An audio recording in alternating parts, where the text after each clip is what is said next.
Nous allons prendre quelques minutes pour évoquer dans cette courte vidéo les mesures phares de l'actualité de ce début d'année 2022 concernant la fiscalité des entreprises.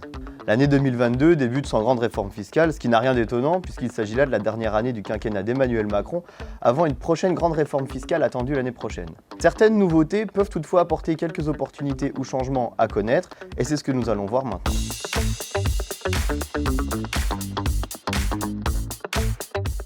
Alors commençons par l'imposition des bénéfices et la première mesure que nous allons voir, c'est la déduction fiscale de l'amortissement du fonds commercial. Donc c'est une mesure qui est dérogatoire et temporaire. Il s'agit là de la déduction fiscale des amortissements qui ont été régulièrement constatés en comptabilité.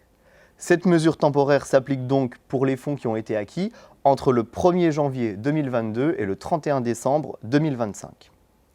Donc sont ainsi concernées les entreprises qui sont en mesure d'amortir sur le plan comptable leur fonds commercial, c'est-à-dire soit les entreprises qui sont en capacité de démontrer que l'utilisation de leur fonds commercial est limitée dans le temps, ou alors les petites entreprises au sens du Code de commerce qui ont la faculté d'amortir leur fonds commercial sur une durée de 10 ans sans avoir à démontrer une utilisation limitée dans le temps. Je vous rappelle que la petite entreprise au sens du Code de commerce est celle qui ne dépasse pas 2 des 3 seuils qui apparaissent à l'écran. Cette mesure s'applique aux exercices clos à compter du 31 décembre 2021. La loi de finances 2022 instaure aussi un nouveau crédit d'impôt en faveur de la recherche collaborative. Donc ce nouveau crédit d'impôt a pour but d'inciter la collaboration entre les entreprises et les organismes de recherche publics. Seront donc concernées les dépenses qui seront engagées dans le cadre de contrats de collaboration de recherche. Ces contrats devront être conclus entre le 1er janvier 2022 et le 31 décembre 2025 entre l'entreprise et un organisme de recherche et de diffusion des connaissances. Les dépenses éligibles seront, elles, prises en compte avec un plafond de 6 millions d'euros par an. Le taux du crédit d'impôt est de 40%, mais il est porté à 50% pour les petites et moyennes entreprises. Je vous rappelle que la petite ou moyenne entreprise au sens communautaire est celle qui ne dépasse pas 2 des 3 seuils qui apparaissent à l'écran. En ce qui concerne les modalités d'utilisation de ce nouveau crédit d'impôt et les règles concernant son contrôle, eh bien, elles sont alignées sur celles du crédit d'impôt recherche classique. Alors toujours en matière de recherche et d'innovation, la loi de finances 2022 proroge le crédit d'impôt innovation aux dépenses qui seront engagées jusqu'au 31 décembre 2024. Parallèlement, elle met aussi le dispositif en conformité avec le droit de l'Union européenne.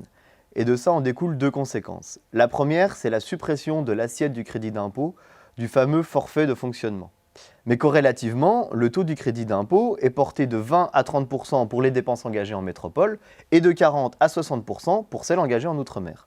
Sachez que ces modifications sont applicables aux dépenses engagées à compter du 1er janvier 2023. Alors toujours en matière d'imposition des bénéfices, faisons maintenant un focus sur le report en arrière des déficits, aussi appelé carry-back. La nouveauté, c'est l'exclusion du bénéfice d'imputation des bénéfices passés dont l'impôt a été acquitté au moyen de réduction d'impôt. Alors c'est une nouveauté puisque le texte actuel ne visait expressément que les bénéfices dont l'impôt avait été acquitté au moyen de crédit d'impôt. Cette nouvelle rédaction s'applique pour le report en arrière des déficits qui seront constatés au titre des exercices clos à compter du 31 décembre 2021. Concernant les plus-values de cession d'entreprises individuelles ou de branches complètes d'activité, la loi de finances 2022 modifie les conditions d'exonération d'impôt sur le revenu ou d'impôt sur les sociétés. En effet, l'exonération était totale dès lors que le prix de cession n'excédait pas 300 000 euros.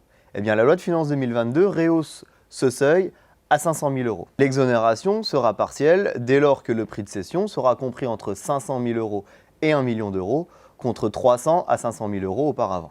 Concernant le statut de la jeune entreprise innovante, la loi de finances 2022 proroge de 3 ans la période durant laquelle une entreprise est susceptible d'être qualifiée de jeune entreprise innovante. Donc ce statut pourra être reconnu aux entreprises qui, à la clôture de leur exercice, ont été créées depuis moins de 11 ans, contre 8 ans actuellement. Alors concernant les délais d'option pour un régime réel et les délais de renonciation, ils ont été allongés par la loi de finances 2022. Bon, je ne vais pas rentrer dans le détail des délais, n'hésitez pas à revenir vers nous si vous souhaitez plus de précision. Mais sachez toutefois que cet allongement ne concerne que les bénéfices industriels et commerciaux et qu'il s'applique à compter du 1er janvier 2022.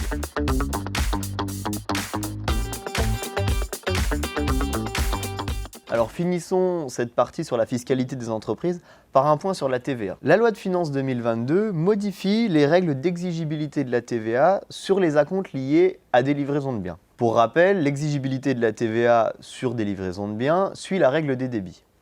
La nouveauté instaurée par la loi de finances, c'est que lors de l'encaissement d'un acompte lié à une livraison de biens, l'exigibilité de la TVA sur le montant de cet acompte le sera désormais au moment de l'encaissement. Et cette règle s'appliquera aux acomptes perçus à compter du 1er janvier 2023. Si vous souhaitez approfondir ces mesures fiscales, toutes les équipes Isico se tiennent à votre disposition.